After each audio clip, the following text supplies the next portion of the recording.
Pemirsa, pemilu langsung untuk memilih presiden di Indonesia telah dilaksanakan beberapa kali. Ya, proses ini turut menjadikan Indonesia sebagai salah satu negara demokrasi terbesar di dunia. Saksikan dalam Benang Merah Presiden Pilihan Rakyat.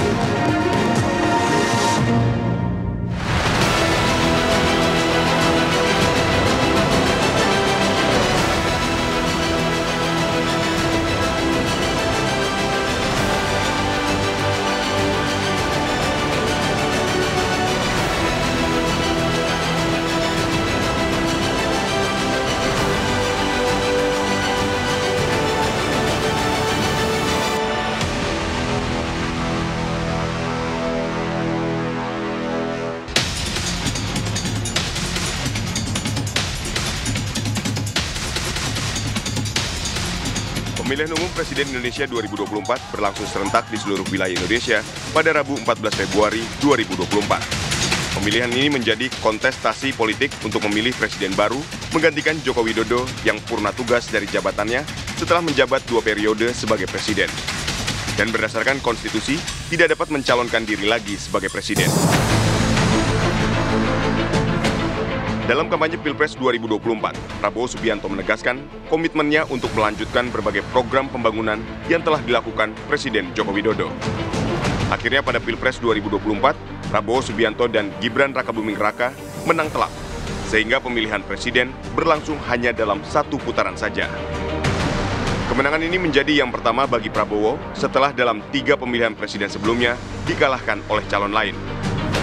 Setelah menjadi presiden terpilih, Prabowo Subianto dalam beberapa kali kesempatan mengungkapkan komitmennya untuk tetap melanjutkan program-program pembangunan Presiden Jokowi, termasuk berjanji akan menyelesaikan proyek pembangunan Ibu Kota Nusantara atau IKN di Kalimantan Timur.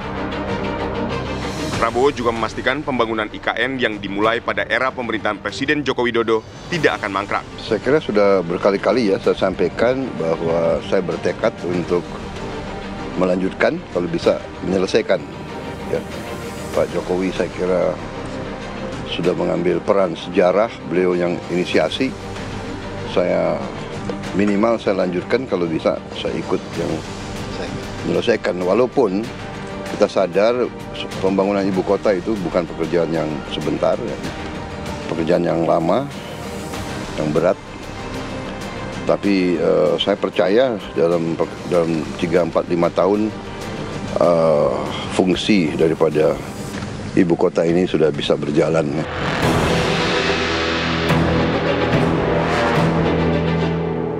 10 tahun sejak proklamasi kemerdekaan bangsa Indonesia menggelar pemilihan umum untuk pertama kalinya pada 29 September 1955. Pemilu 1955 bertujuan untuk memilih anggota Dewan Perwakilan Rakyat dan anggota konstituante yang bertugas untuk membentuk undang-undang. Dalam pemilu 1955, pemilihan anggota DPR diikuti 36 partai politik, 34 organisasi massa, dan 48 calon perseorangan. Sementara pemilihan anggota konstituante diikuti oleh 39 partai politik, 23 organisasi massa, dan 29 calon perseorangan. Antusiasme masyarakat untuk berpartisipasi dalam pemilu perdana ini juga terbilang tinggi. Dari 43,1 juta pemilih terdaftar, sekitar 80% pemilih menggunakan hak pilihnya. Biaya yang dikeluarkan pada pemilu 1955 mencapai 479 juta lebih. Biaya yang dianggap mahal untuk ukuran saat itu. Namun pemilu 1955 seringkali dianggap sebagai pemilu paling demokratis dalam sejarah Indonesia. Pemilu kedua di Indonesia berlangsung di era Orde Baru pada tahun 1971.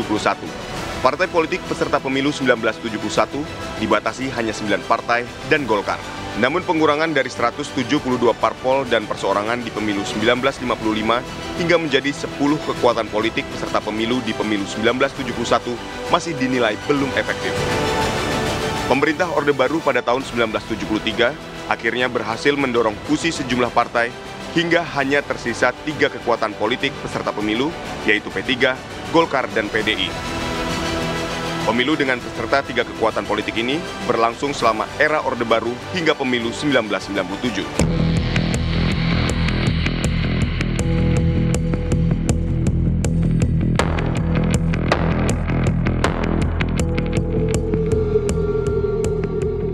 Masa Orde Baru berakhir dengan lengsernya Presiden Soeharto yang memimpin pemerintahan selama 32 tahun.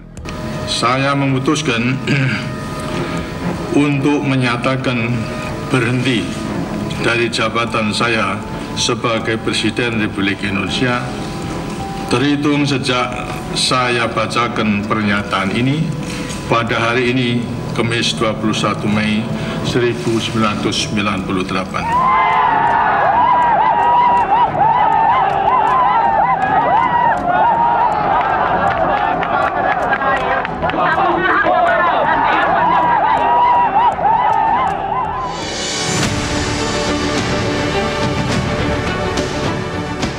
Indonesia kemudian memasuki masa reformasi.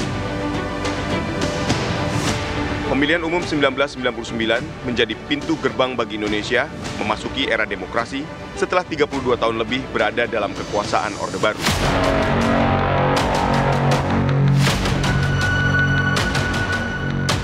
Pemilu yang digelar di era pemerintahan B.J. Habibie ini relatif sukses, bahkan dikenal dalam sejarah sebagai pemilu paling demokratis setelah pemilu 1955.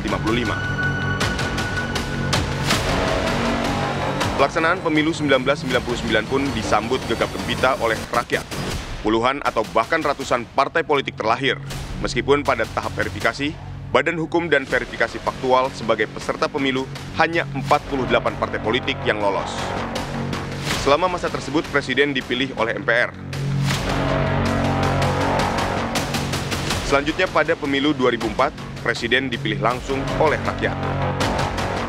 Pemilu langsung untuk memilih Presiden di Indonesia telah dilaksanakan 5 kali sejak tahun 2004 hingga tahun 2024. Proses ini turut menjadikan Indonesia sebagai salah satu negara demokrasi terbesar di dunia.